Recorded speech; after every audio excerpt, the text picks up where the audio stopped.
आज आमर ई गहन अच्छन आमर जस्टिस जस्टिस आमर संजीव पाणिग्राही आम पाइछू। बर्तमान मुई जो मंदिर माने शिव मंदिर तैयारी हेबो सेठी हम प्रतिष्ठा माने जो प्रतिष्ठा करबा इटा इटा कार्यक्रम चली से योगदान देइछंती आमर संजीव पाणिग्राही आमर बारपुड़ियार बहुत गर्व गौरव कथा से आज आमर ग्रहण अच्छन। आउ बर्तमान ता पाखरे जुनू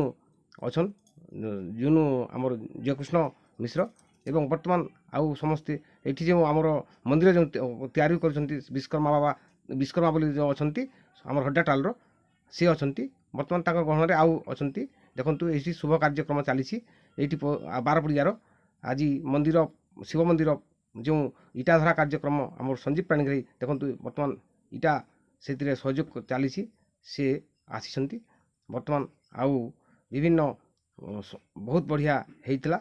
आउ ये आज कार्यक्रम यही बारपुड़िया आमर बारपुड़िया बलांगीर 18 किलोमीटर अच्छी से पाखरे बहुत शिव मंदिर टे हे बर्तमान समस्त भक्त मान बहुत बढ़िया योगदान एवं ये समस्ते भक्त मैंने आसी गहन मंदिर